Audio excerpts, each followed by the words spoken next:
C'est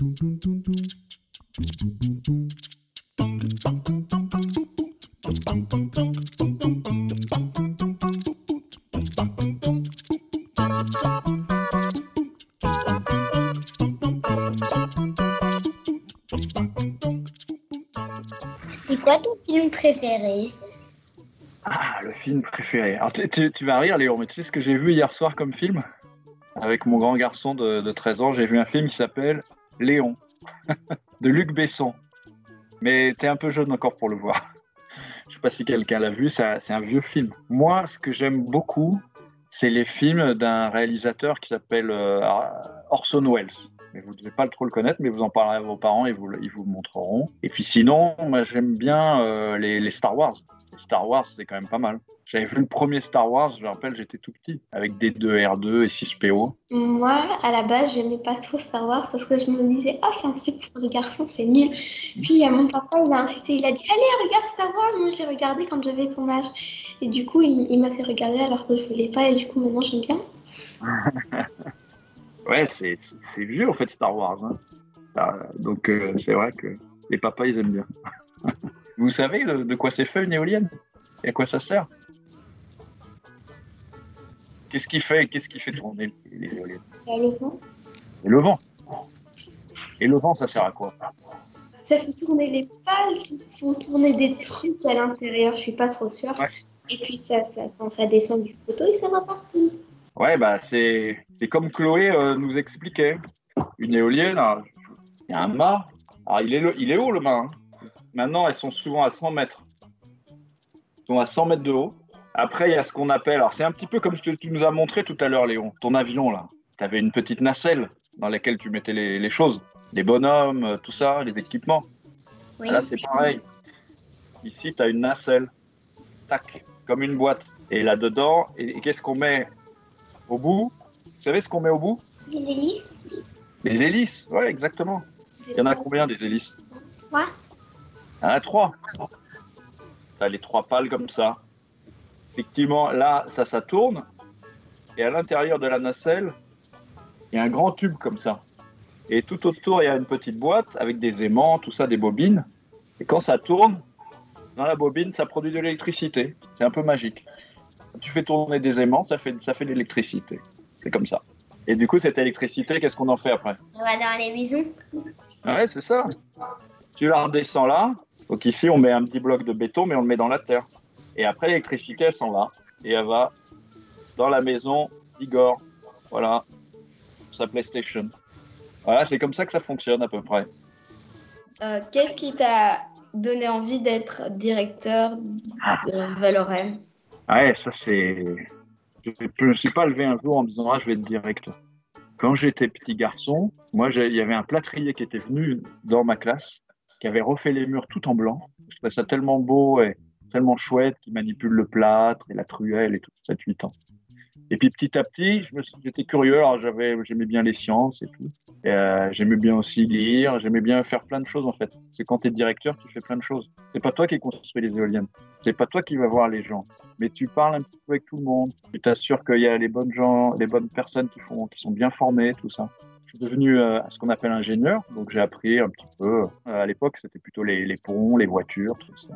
Et un jour, il y a eu un film sur le réchauffement climatique d'un ancien vice-président des États-Unis d'Amérique. Et il nous montrait que la planète se réchauffait et qu'il fallait faire quelque chose. Et ça m'a fait très peur. Et je me suis dit, si je peux mettre mon travail de tous les jours au service de cette cause-là, ça sera chouette. Ce qu'il faut, c'est toujours faire quelque chose qui vous plaît. Et puis après, dans ta vie, ça évolue. Il ne faut pas se prendre la tête. Hein. C'est normal, ça évolue. Puis on fera des métiers différents. C'est quoi ton plat préféré? Mon plat préféré écoute, il y a 2 réponses. Officiellement, c'est une bonne salade parce que c'est sain et les légumes, c'est génial. Maintenant, j'avoue que mon petit péché mignon, c'est quand même le confit de canard. Et toi, c'est quoi? Alors, j'aime bien la pizza, j'aime bien les spaghetti bolognaise, j'aime bien la glace, si on peut considérer ça comme un plat. J'aime bien la salade de fruits, s'il y a des fruits que j'aime bien. J'aime bien l'agneau, je sais pas pourquoi, j'aime vraiment l'agneau. En fait, t'es très bien à la maison, toi. Tu peux te faire plein de petits plats. Toi, t'as une voiture électrique ou une Voiture normale. Ou une voiture normale. Ou une voiture à pédales. Alors, moi, j'utilise beaucoup le vélo. J'utilise beaucoup le vélo quand je vais, et je fais beaucoup le train. Je vais souvent à Bordeaux. Je me suis même acheté un vélo pliable, tu sais. Tu le plies, puis tu l'emmènes comme une valise. Et ça, j'aime beaucoup. Alors après, tu sais, moi, je suis comme tout le monde, hein, parce que quand je vais à la campagne, bah, là, j'utilise quand même une voiture. Parce que bah, c'est vrai que quand tu veux faire 10, 20 km, t'as pas le choix. Tu as des bagages, et là, dans mon entreprise, on met de plus en plus de voitures électriques. Ça fonctionne bien, hein. Maintenant, tu peux faire 200, 300, 400, 500 km sans remettre de l'électricité dedans, donc tu peux aller très très loin. On a déjà inventé une fusée électrique. Alors, il doit y en avoir pour les enfants, ça je pense que ça doit exister, mais une vraie fusée qui emmène des hommes dans l'espace ou des satellites, non. Pourquoi? Parce qu'en fait, pour faire une fusée électrique, bah, ça serait pas une éolienne, hein, que tu mettrais dessus. Ça serait une batterie, grosse pile, comme quand tu mets dans tes jouets, tu es d'accord? Mais cette pile, elle serait énorme pour avoir une telle poussée, parce que pour s'arracher à la gravitation, il faut énormément de puissance. Et ça, il y a quand même un avantage dans les énergies fossiles, qu'on appelle énergies fossiles, parce qu'elles étaient dans la Terre comme des fossiles. Elles sont très denses. Il n'y a pas beaucoup de volume et ça génère beaucoup d'électricité. Est-ce que tu as encore des contacts avec des amis à toi? Ouais, il y en a encore qui veulent bien me parler, heureusement. Et peut-être tu faisais référence à des amis de quand j'étais plus jeune. Hein, ouais. J'ai plusieurs amis. Alors surtout quand j'ai fait mes études. Moi, je faisais beaucoup de voile. J'étais déjà dans le vent à l'époque.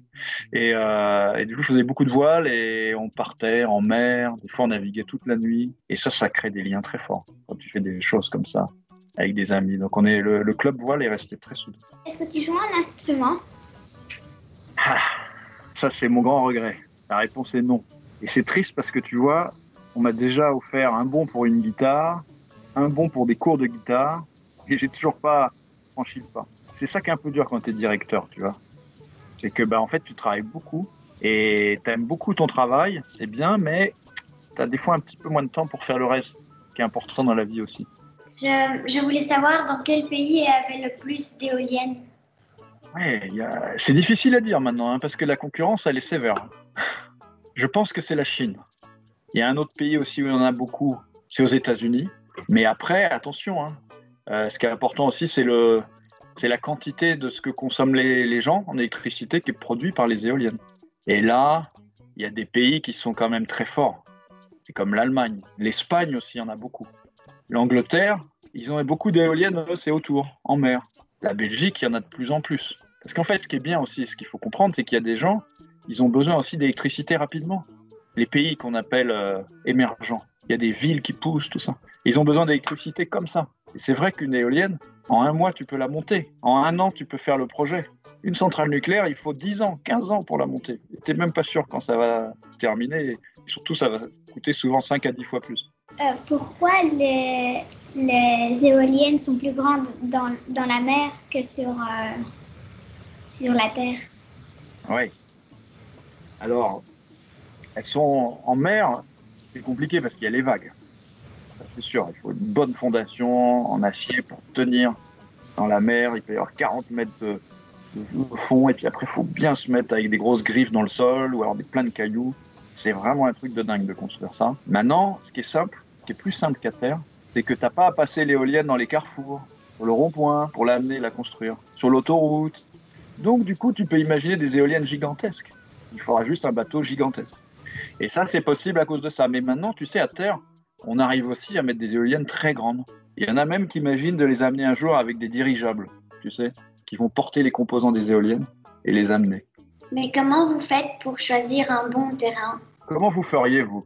Si un jour, moi je vous pose la question, vous avez envie de sauver la planète, vous vous dites il faut qu'on mette des éoliennes, vous les mettez où? Souvenez-vous déjà de qu'est-ce qui les fait tourner?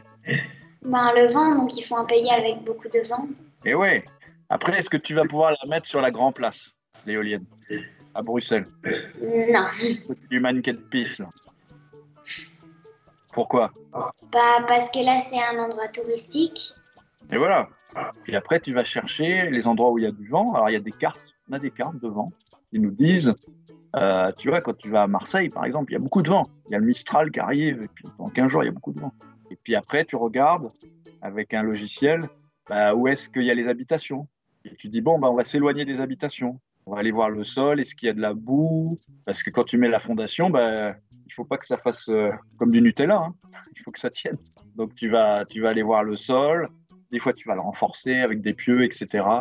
Tu vas aussi éviter les zones naturelles. Si tu as une zone où il y a plein d'oiseaux qui viennent se reproduire, tout ça, tu ne vas pas aller là. Mais comment vous faites pour construire des éoliennes dans la mer? Vous plongez ou vous faites comment? Comment on fait? En fait, tu amènes un grand bateau. Et puis le bateau, tout d'un coup, il a des pieds, en fait. Il sort des pieds, ch'tic, comme ça, c'est plus un bateau. Il touche le fond. Et après, il y a une grande vis qui descend et qui va faire des trous dans le sol. Elle descend dans l'eau et c'est des appareils incroyables de taille. Et comme ça, on va pouvoir installer un pieu sur lequel on va mettre ensuite l'éolienne, etc., qui va monter. Mais il faut l'attacher quand même au fond. Mais maintenant, il y a des nouvelles éoliennes. C'est des éoliennes flottantes. Donc l'idée, là, elle est assez simple. Comme vous avez entendu parler des plateformes pétrolières qui prennent le pétrole au fond de l'eau, et c'est un peu pareil. Il y en a qui sont avec une fondation, mais il y en a beaucoup maintenant qui flottent. Comme une énorme bouée, sauf qu'elle est en métal ou en béton, sur laquelle on pose une éolienne. Mais du coup, comment tu fais pour récolter l'énergie si elle est dans cette grosse buée? Comment on fait? En fait, c'est un peu comme l'éolienne à terre. Vous avez le câble, il descend. Et après, il descend dans la mer. Et après, toute l'électricité, elle est ramenée dans le sol, jusqu'à la terre. Ça fait un sacré câble. Ça coûte très cher. L'éolienne, elle n'est pas trop lourde pour la bouée? Ouais, il faut que tu imagines, là, au large du Portugal, il y a eu une éolienne comme ça qui a flotté. Le côté du flotteur, il faisait 25 mètres. C'était un triangle, 25-30 mètres sur 30 mètres. C'est énorme. Ils sont faits dans les ports, et puis après, il y a un bateau qui va l'amener progressivement. Parfois même, il y a l'éolienne dessus. Il le tracte. Il l'amène en mer, et après, il faut lui mettre des ancres. Parce que sinon, la marée va l'emporter, la tempête. Est-ce qu'il y a une partie de l'éolienne que quand il faut la jeter parce qu'elle est trop vieille et qu'elle fonctionne plus bien, ça pollue? Alors oui, c'est une très bonne question. C'est la question de l'impact, en fait, de tout ça. Alors, pour répondre déjà à ta question, une éolienne, c'est essentiellement fait de 2-3 choses. C'est fait de métal. Vous l'avez vu, hein, le mât, il est en métal. Dans la nacelle, il y a beaucoup de composants en métal. De béton, en dessous, dans lequel on a mis un peu de métal, je vous l'avais expliqué, pour que ça soit plus solide. Et puis après, il y a les pales. Alors, le métal, ça a une valeur. Vous prenez le métal, vous le mettez dans un four, il redevient liquide et vous faites une portière d'automobile. Voilà, vous le recyclez. Le béton, ça, vous pouvez le casser, faire des petits grains et vous les mettez sous la couche de la route, par exemple. Ce qui est un petit peu plus délicat, c'est les pales, où là, c'est ce qu'on appelle de la fibre de verre. Je ne sais pas si vous connaissez ça. Vous voyez les planches de surf, par exemple, c'est très léger. Ça, c'est un petit peu plus compliqué. Alors, on les met, on les brûle, il y a différentes techniques. Après, c'est vrai que pour construire une éolienne, il faut de l'énergie. Et on dit qu'en 6 mois de production, 1 an de production, l'éolienne, elle a produit autant d'énergie propre que ce qu'il a fallu pour la fabriquer. Elle a payé sa dette, on dit. Elle a payé sa dette énergétique. Mais quand même, ça a un impact, donc il faut faire attention. Il faut consommer pas comme des fous, quoi. Est-ce que je peux avoir une éolienne dans mon jardin? Oui, tu peux. Alors, ça sera peut-être pas une éolienne de 100 mètres de haut, je pense, hein, même si ton papa adore les éoliennes. En revanche, des petites éoliennes, ça c'est possible. Tu peux avoir une éolienne de jardin qui tourne, qui produit de l'électricité. Tu peux aussi mettre une petite éolienne d'enfant. Ça, c'est chouette aussi. En fabriquer une, je ne sais pas si vous avez essayé. C'est assez sympa à faire. Il y a plein de modèles sur Internet. Est-ce qu'un jour, on n'aura plus besoin d'éoliennes? Alors moi, je n'ai pas de boule de cristal, hein, comme on dit. Pour l'instant, on en a vraiment besoin, encore pour pas mal de temps. Après, faut jamais dire jamais, parce que c'est vrai qu'à tous les 50 ans, tous les 100 ans, on trouve des nouvelles technologies. Il y en a qui nous disent qu'on va pouvoir reproduire la puissance du Soleil sur Terre. Ils appellent ça la fusion nucléaire. Sauf que pour l'instant, on n'arrive même pas à le faire une demi-seconde. Quand on le fait, ça fait une énergie tellement effroyable qu'on n'arrive pas à la contenir. Et le problème, c'est qu'on ne peut pas attendre 10 ans. Il faut agir maintenant. Donc c'est pour ça que on a cette solution, c'est les éoliennes, les panneaux. Il faut vite le faire. Et puis peut-être que dans 30-40 ans, il y aura autre chose. Mais ce qu'il faut surtout, ça, il ne faut jamais oublier que l'énergie, c'est le plus important. C'est de consommer moins. Verdir l'électricité, c'est bien, mais il faut surtout essayer d'en consommer un peu moins. C'est comme quand vous changez de vêtements. C'est bien d'acheter du coton bio. Mais si tu changes de chemise, si tu vas au magasin tous les 2 jours, bah, tu fais beaucoup de pollution à chaque fois. Donc, il faut essayer quand même de garder un peu ses vêtements. Ça s'appelle la sobriété. Merci à vous de vous être levé un peu plus tôt pour qu'on parle ensemble. Ça m'a fait plaisir. Dans le confinement, on voit pas grand monde. Donc, j'espère que vous avez donné un petit peu envie d'aller au plus proche des éoliennes. Merci beaucoup. Et très bon week-end. Bon week-end. Merci. Merci.